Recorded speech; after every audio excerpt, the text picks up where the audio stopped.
પાકિસ્તાન પર ભારતની air strike બાદ ગુજરાત એલર્ટ મોડ પર આવી ગયું છે, ત્યારે પોરબંદર સિવિલ હોસ્પિટલમાં પણ દવાઓ અને રક્તનો જથ્થો પૂરતો રાખવા સૂચના અપાઈ છે. તો સ્ટાફની રજા પણ રદ કરવામાં આવી છે. તો બીજી તરફ એરપોર્ટ ખાતે પણ મુસાફરો માટે 3 દિવસ હવાઈ સેવા બંધ રાખવા નિર્ણય લેવાયો છે અને ફિશરીઝ વિભાગ દ્વારા પણ માછીમારોને સતર્ક કરવામાં આવ્યા છે. ભારત દ્વારા પાકિસ્તાન પર કરવામાં આવેલી એર સ્ટ્રાઇક બાદ સરહદી વિસ્તારોમાં ભારે સતર્કતા વ્યાપી છે. પાકિસ્તાન સાથેની ભૌગોલિક નિકટતાને કારણે પોરબંદર જિલ્લામાં પણ સુરક્ષા વ્યવસ્થા વધુ સુદૃઢ કરવામાં આવી છે અને સંબંધિત તમામ એજન્સીઓ એલર્ટ મોડ પર છે. સંભવિત સ્થિતિને ધ્યાને લઈને તંત્રને સજ્જ કરાયું છે. આરોગ્ય વિભાગના એડિશનલ ચીફ ધનંજય ત્રિવેદીએ પોરબંદર સહિત રાજ્યભરની સિવિલ હોસ્પિટલના અધિકારીઓ સાથે વિડીયો કોન્ફરન્સ કરી હતી, જેમાં પોરબંદર સિવિલ ખાતે રક્ત અને દવાઓનો પૂરતો જથ્થો રાખવા સૂચના આપી છે. ઉપરાંત હોસ્પિટલના તમામ સ્ટાફની રજા પણ રદ કરાઈ છે અને જરૂર પડીએ ખાનગી તબીબોને પણ સિવિલ હોસ્પિટલ ખાતે સેવા આપવા જણાવાયું છે.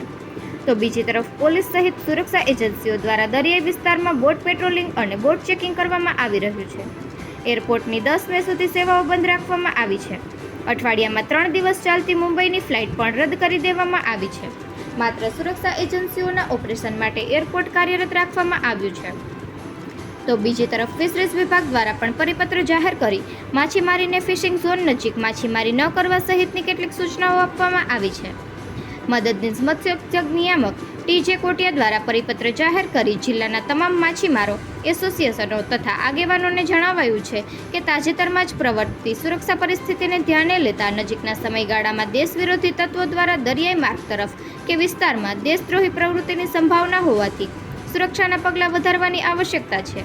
આથી પ્રવર્તમાન પરિસ્થિતિને ધ્યાને લઈને રાજ્યની દરિયાઈ સુરક્ષાના હેતુ વડી કચેરી ગાંધીનગરના પત્રથી થયેલ સૂચના અન્વયે આગમચેતીના પગલાં કડકપણે અનુસરવા સૂચના આપવામાં આવી છે, જેમાં રાષ્ટ્રીય સુરક્ષાને ગંભીરતાથી લઈને માછીમારી બોટોને સંવેદનશીલ નો ફિશિંગ ઝોન, જખો નજીકના સરક્રીક વિસ્તાર તથા IMBL ઓળંગીને IMBL નજીક માછીમારી કરવા ન જવા સૂચના આપવામાં આવી છે. દરિયામાં કે દરિયાકાંઠે કોઈ શંકાસ્પદ હિલચાલ જણાય કે કોઈ શંકાસ્પદ અજાણી વ્યક્તિ કે બોટ જણાય તો સ્થાનિક બોટ કે માછીમારી એસોસિએશન, મરીન પોલીસ, કોસ્ટગાર્ડ કે કોસ્ટલ સિક્યોરિટીનો હેલ્પલાઇન નંબર 1093 પર તુરંત જાણ કરવા જણાવાયું છે.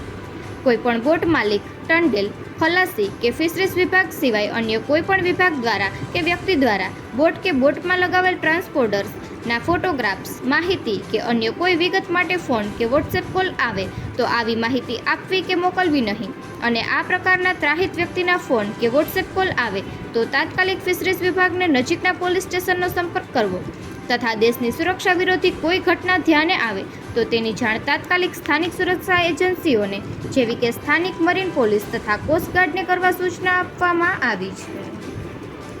નિપુલ પોપટ, પોરબંદર ટાઈમ્સ.